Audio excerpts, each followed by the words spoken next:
બંગાળની ખાડીમાં ઊભું થયું એક મોટું ચક્રવાતી પરિભ્રમણ।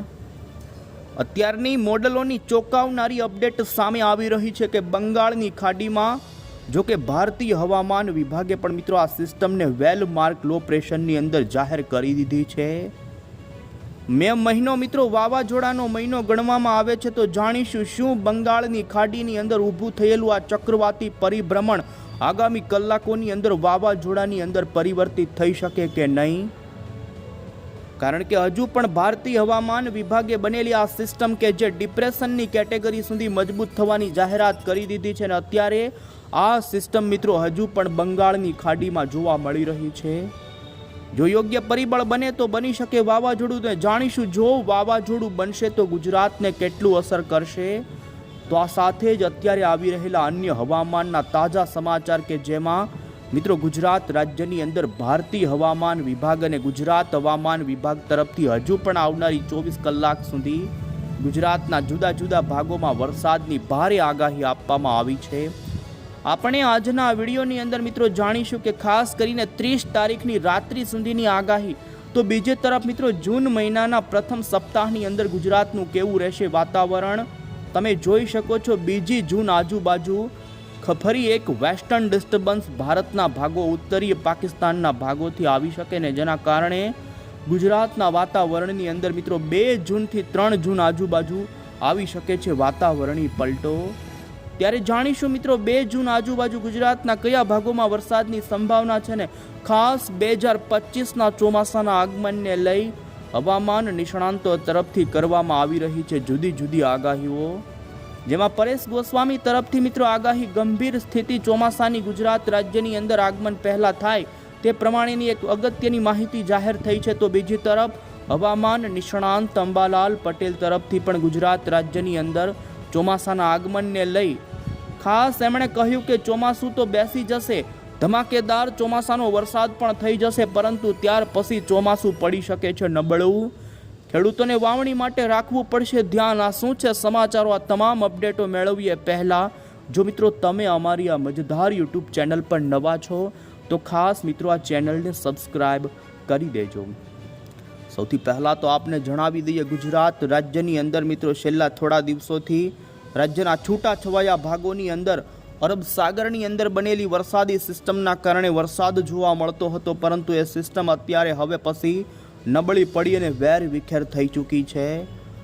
અરબી સમુદ્રની સક્રિયતા પૂર્ણ થઈ એટલે બંગાળની ખાડીની સક્રિયતા શરૂ થઈ અને તમે જોઈ શકો બંગાળની ખાડીમાં ભારે અત્યારે વાદળોનો સમૂહ જોવા મળી રહ્યો છે। અને અત્યારે ભારતીય હવામાન વિભાગે ખાસ કરીને મિત્રો પશ્ચિમ બંગાળ અને ઓડિશાના દરિયાની અંદર વેલ માર્ક લો પ્રેશર કે જે આવનારી થોડીક જ કલાકોમાં ડિપ્રેશન સુધીની કેટેગરી સુધી જાય તેવી સંભાવના વ્યક્ત કરવામાં આવી છે।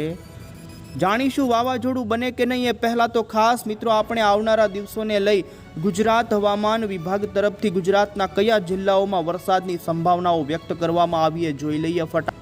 તો સૌથી પહેલાં તો ભારતીય હવામાન વિભાગ તરફથી તમે જોઈ શકો છો રેનફોલ ફોરકાસ્ટ અને એલર્ટના જે નકશાઓ ભારતના તમામ રાજ્યોના જાહેર થયા, જેમાં મિત્રો 29મી મેના દિવસે આપણા ગુજરાત રાજ્યની અંદર ભારતીય હવામાન વિભાગ તરફથી વરસાદને લઈ અને યલો એલર્ટનું સિગ્નલ જાહેર કર્યું છે। ખાસ કરીને ગુજરાતના તમામ ઉત્તર ગુજરાત, મધ્ય ગુજરાત, દક્ષિણી ગુજરાત અને સૌરાષ્ટ્રના વિસ્તારોની અંદર 29 તારીખના દિવસે વરસાદની સંભાવના વ્યક્ત કરી છે। તો ભારતના અન્ય તમામ રાજ્યોની અંદર વરસાદની સંભાવના છે ને જેમાં ખાસ દક્ષિણી ભારતના ભાગોમાં તો અત્યંત ભારે વરસાદના આપી દીધા છે અત્યારે રેડ એલર્ટ। વધુમાં તમે મિત્રો જોઈ શકો છો 30મી તારીખના દિવસે પણ ગુજરાત રાજ્યની અંદર વરસાદને લઈને કોઈ ભારે એલર્ટ આપવામાં નથી આવ્યું, પરંતુ રાજ્યના છૂટાછવાયા ભાગોની અંદર હળવા વરસાદની સંભાવના રેનફોલ ફોરકાસ્ટની અંદર જાહેર કરી છે। આ સાથે જ મિત્રો જૂન મહિનાની અંદર 31 તારીખે પણ તમે જોઈ શકો ગુજરાત રાજ્યમાં કોઈ વરસાદનું ભારે એલર્ટ નથી, પરંતુ ગુજરાત રાજ્યની અંદર છૂટાછવાયા જે દક્ષિણ ગુજરાત અને સૌરાષ્ટ્રના ભાગોની અંદર વરસાદની સંભાવનાઓ રહેશે।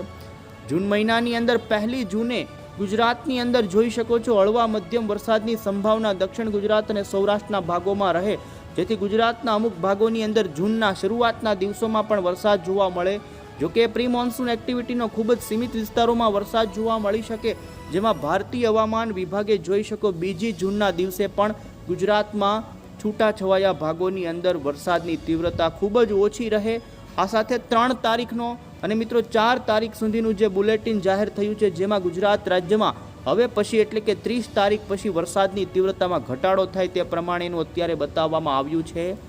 ખાસ કરીને જૂન મહિનાના શરૂઆતના દિવસોમાં ગુજરાત રાજ્યમાં તાપમાન જોવા મળી શકે છે અને દર વર્ષે જૂન મહિનાના પ્રથમ સપ્તાહની અંદર જે પ્રમાણેનું વાતાવરણ હોય છે તે જ પ્રમાણેની ગતિવિધિ જોવા મળે તે પ્રમાણેની આગાહી ભારતીય હવામાન વિભાગે કરી છે। અને વધુમાં મિત્રો તમે 2025ના ચોમાસાને લઈને જોઈ શકો છો, જેમાં ચોમાસું કઈ જગ્યાએ પહોંચ્યું તો મિત્રો મહારાષ્ટ્રના મુંબઈના કાંઠાના ભાગો સુધી નૈઋત્યના ચોમાસાનું આગમન થઈ ચૂક્યું છે।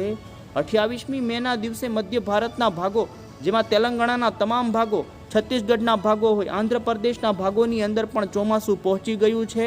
તો પૂર્વી ભારતના પણ જોઈ શકો મિઝોરમ, ત્રિપુરાથી સિક્કિમ તમામ ભાગોની અંદર મિત્રો પૂર્વી ભારતમાં ચોમાસાનું આગમન થઈ ચૂક્યું છે। ત્યારે જાણીશું ગુજરાતની અંદર ચોમાસાનું ક્યારે આગમન થાય, હવામાન નિષ્ણાંતોની આગાહી એ પહેલા આપણે મિત્રો ગુજરાત હવામાન વિભાગની પણ આગાહી જાણીએ। તો તમે જોઈ શકો છો 29મી મેના દિવસે દક્ષિણી ગુજરાત અને સૌરાષ્ટ્રના જે વિસ્તારો છે, જેમાં દક્ષિણ ગુજરાતના વલસાડ, નવસારી, તાપી, ડાંગ, સુરત, નર્મદા, તાપી, ભરૂચ, છોટાઉદેપુર લાગુના વિસ્તારોમાં છૂટાછવાયા વિસ્તારોમાં ગાજવીજ સાથેના હળવા મધ્યમ વરસાદની સંભાવના તો સૌરાષ્ટ્રના ખૂબ જ દક્ષિણી સૌરાષ્ટ્ર અને ભાવનગર, અમરેલી, જૂનાગઢ, ગીર સોમનાથના પંથકોની અંદર હળવો વરસાદ ખૂબ જ સીમિત વિસ્તારમાં નોંધાય। તો ઉત્તર ગુજરાતના પણ પાટણ, સાબરકાંઠા, મહેસાણા, મહીસાગર, અરવલ્લી, આણંદ લાગુના જે વિસ્તારો છે ત્યાં સીમિત વિસ્તારોમાં વરસાદ જોવા મળે। ખાસ કરીને જોઈ શકો 30મી મે પછી ગુજરાત રાજ્યની અંદર વરસાદની તીવ્રતા માત્ર દક્ષિણ ગુજરાત અને સૌરાષ્ટ્રના ભાવનગર, અમરેલીના ખૂબ જ સીમિત વિસ્તારોની અંદર વરસાદ પડે તો ખાસ રાજસ્થાનના અરવલ્લી, મહીસાગર, સાબરકાંઠાના ખૂબ જ છૂટાછવાયા વિસ્તારોની અંદર, જેમાં તમે જોઈ શકો છો મિત્રો 2 તારીખ અને પછી 3 જૂનથી ફરી ગુજરાત રાજ્યના અમુક વિસ્તારોમાં વરસાદની તીવ્રતા વધી શકે છે। ત્યારે આપણે મોડલના આધારે પણ જાણીશું, કારણ કે 2 જૂન આજુબાજુ ગુજરાતના વાતાવરણમાં ફરી પલટો આવવાની સંભાવના છે। અને ત્યારે હવે પછી મિત્રો તમે મોડલના આધારે પણ અહીં જોઈ શકો છો ગુજરાત રાજ્યની અંદર 29મી મેના દિવસે સૌરાષ્ટ્રના ખૂબ જ સીમિત, તો બાકી દક્ષિણ ગુજરાતના અમુક છૂટાછવાયા ભાગો, બાકી ગુજરાત રાજ્યની અંદર હવે વરસાદની તીવ્રતામાં ઘટાડો નોંધાઈ શકે। આ સાથે 30 તારીખે પણ વધુ ગુજરાત રાજ્યની અંદર તીવ્રતા વરસાદની ન રહે, પરંતુ ખૂબ જ છૂટાછવાયા દક્ષિણી ગુજરાતના ભાગોમાં હળવો વરસાદ નોંધાઈ શકે। ખાસ કરીને જૂન મહિનાના પ્રથમ સપ્તાહનું અમે તમને મિત્રો અપડેટ વાતાવરણ બતાવીએ તો તમે જોઈ શકો 2 તારીખ આજુબાજુ પાકિસ્તાનના ભાગો ઉપરથી એક વેસ્ટર્ન ડિસ્ટર્બન્સ આવી રહ્યું છે। પાકિસ્તાનવાળા ભાગો ઉપરથી આવનારા વેસ્ટર્ન ડિસ્ટર્બન્સના કારણે મિત્રો ગુજરાતના વાતાવરણની અંદર તમે જોઈ શકો છો 2 જૂન આજુબાજુ પલટો આવી શકે છે। અરબ સાગરનો ચોમાસાનો કરંટ આ બંને પરિસ્થિતિ ઊભી થવાને લઈ દક્ષિણી ગુજરાત અને સૌરાષ્ટ્રના કાંઠાના છૂટાછવાયા ભાગોની અંદર હળવા વરસાદની સંભાવના 2 જૂને ઊભી થશે। ખાસ કરીને 1લી, 2જી તારીખ પછી ગુજરાત રાજ્યની અંદર થોડી વરસાદની ગતિવિધિ જોવા મળી શકે છે। 3 તારીખ અને 4 તારીખે પણ જોઈ શકો સૌરાષ્ટ્રની અંદર ભાવનગર, ગીર સોમનાથ અને અમરેલી લાગુના અને દક્ષિણી ગુજરાતના વલસાડ, નવસારી, ડાંગના ભાગો હશે કે ત્યાં વરસાદની તીવ્રતા જોવા મળી શકે છે વેસ્ટર્ન ડિસ્ટર્બન્સની અસર અને ચોમાસાના કરંટને લઈ। ત્યાર પછી તમે જોઈ શકો છો મિત્રો જૂન મહિનાની અંદર ગુજરાત રાજ્યની અંદર કોઈ પણ વિસ્તારોની અંદર વરસાદની સંભાવના નથી। ફરી પાછો તડકાનો માહોલ જોવા મળી શકે, તાપમાન ઊંચું જશે, પરંતુ સાંજ દરમિયાન દક્ષિણી ગુજરાત અને વહેલી સવાર દરમિયાન અમુક ડાંગ, વલસાડ, નવસારીના ભાગોમાં વરસાદ પડી શકે। બાકી સમગ્ર ગુજરાતનું વાતાવરણ આવનારી 10 તારીખ સુધી મિત્રો ચોખ્ખું થઈ જાય તે પ્રમાણેની ગતિવિધિ જોવા મળી શકે। ફરી પાછા જૂન મહિનાની અંદર 9 જૂન આજુબાજુ ગુજરાતના વાતાવરણમાં થોડો પલટો આવી શકે છે, પરંતુ એ ખૂબ જ સીમિત વિસ્તારોની અંદર હોઈ શકે। આમ મિત્રો 15 જૂન સુધી મોડલની અંદર ગુજરાત રાજ્યની અંદર કોઈ મોટા વરસાદની સંભાવના જોવા મળતી નથી અને 15 જૂન પછી ગુજરાત રાજ્યની અંદર મિત્રો વરસાદનો સારો રાઉન્ડ આવે તેવી અત્યારે એક લાંબા ગાળાનું અનુમાન જોવા મળી રહ્યું છે। અને હવે પછી મિત્રો આપણે 2025ના ચોમાસાના આગમનને લઈને પરેશ ગોસ્વામીની આગાહી જાણીએ તો તેમણે મિત્રો ચોમાસું આવતા પહેલા એક ગંભીર સ્થિતિનું નિર્માણ થાય તે પ્રમાણેની આગાહી કરી છે। તેમણે કહ્યું કે 24 તારીખે કેરળની અંદર ચોમાસાનું આગમન થયું।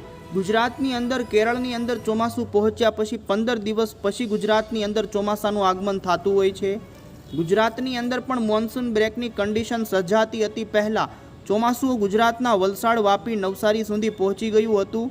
ત્યાં આવીને પણ અનેક વખત ચોમાસું નિષ્ક્રિય થયું છે ભૂતકાળની અંદર. એટલે ઘણી વખત ચોમાસું વચ્ચે રોકાઈ જતું હોય છે જ્યારે પણ મોન્સૂન બ્રેકની કન્ડિશન સર્જાય છે. એટલે કે ચોમાસું આગળ વધતું હોય છે અને ચોમાસું પછી યોગ્ય હવામાન ન મળે તો જેના કારણે નિષ્ક્રિય થઈ જતું હોય છે મોન્સૂન બ્રેક જેને કહેવામાં આવે છે. અને આવી કન્ડિશન જ્યારે સર્જાય છે ત્યારે મિત્રો ચોમાસું ગુજરાત રાજ્યની અંદર બ્રેક લેવામાં 8 થી 15 દિવસનો ગેપ લેતું હોય છે. અને જેના કારણે ખાસ કરીને ગુજરાત રાજ્યની અંદર પણ જો ચોમાસું આવો બ્રેક લેશે તો 15 દિવસનો ગેપ પડી શકે છે. એમણે કહ્યું કે ગુજરાતથી અત્યારે મહારાષ્ટ્રની અંદર 425 કિલોમીટર જેટલું દૂર ચોમાસું છે.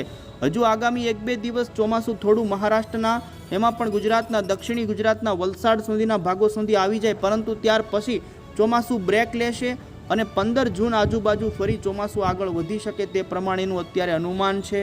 સાથે જ હવામાન નિષ્ણાંત અંબાલાલ પટેલની પણ આગાહી જાણીએ તો અંબાલાલ પટેલે મિત્રો રાજ્યની અંદર 8 જૂનથી લઈને 10 જૂન દરમિયાન 2025ના ચોમાસાના આગમનની વાત કરી છે ગુજરાતમાં. પરંતુ તેમણે કહ્યું કે ચોમાસું બેસી તો જશે પરંતુ ત્યાર પછી વરસાદ ખેંચાવાની પણ ભીતિ રહેશે. તેમણે કહ્યું કે શરૂઆતમાં ચોમાસું બેસ્યાની સાથે જ વરસાદ પડે, પરંતુ ત્યાર પછી 15 જૂન પછી વરસાદ ખેંચાઈ શકે છે. કારણ કે રોહિણી નક્ષત્રની અંદર શરૂઆતમાં જ વરસાદ અને ગરમી ઓછી થઈ હોવું તેવું કહેવું છે ને જેના કારણે ચોમાસાના વરસાદ પછી ચોમાસાનો વરસાદ થોડા દિવસ માટે ખેંચાઈ શકે છે. અને હવે મિત્રો અંતે આપણે બંગાળની ખાડીવાળા ચક્રવાતી પરિભ્રમણને લઈને જાણી લઈએ. તો મિત્રો બંગાળની ખાડીવાળી જે વરસાદી સિસ્ટમ છે તે તમે જોઈ શકો છો અત્યારે વેલમાર્ક લો પ્રેશરની અંદર જોવા મળી રહી છે. અને આવનારી કલાકોમાં જેમાં 29મી મે અને 30 મે દરમિયાન આ સિસ્ટમ 29 તારીખની રાત્રિ દરમિયાન પશ્ચિમ બંગાળના કાંઠાના ભાગોમાં લેન્ડફોલ કરી જશે. આવનારી કલાકોની અંદર ડિપ્રેશન સુધી મજબૂત થઈ શકે, પરંતુ ત્યાર પછી પણ મજબૂત થઈ શકે, પરંતુ એ બંગાળની ખાડીના દરિયાના ભાગોમાં હોય તો તે સિસ્ટમ મિત્રો લેન્ડફોલ થયાની સાથે જ નબળી પડતી જશે. ને ત્યાર પછી તમે જોઈ શકો બાંગ્લાદેશ, પશ્ચિમ બંગાળના ભાગોમાં ભારેથી અતિ ભારે વરસાદ સિસ્ટમ આપી શકે છે. જોકે આ સિસ્ટમની અસર આપણા ગુજરાત ઉપર કોઈ પણ પ્રકારે નોંધાશે નહીં. બંગાળની ખાડી મિત્રો ગુજરાતથી ખૂબ જ દૂર છે ને એ સિસ્ટમ પણ ત્રાટક્યા પછી પૂર્વની દિશા તરફ ધકેલાઈ જશે. એટલે ગુજરાત ઉપર અત્યારે બંગાળની ખાડીમાં જે વેલમાર્ક લો પ્રેશર જોવા મળી રહ્યું છે જેની કોઈ પણ અસર નોંધાશે નહીં. નવી કોઈ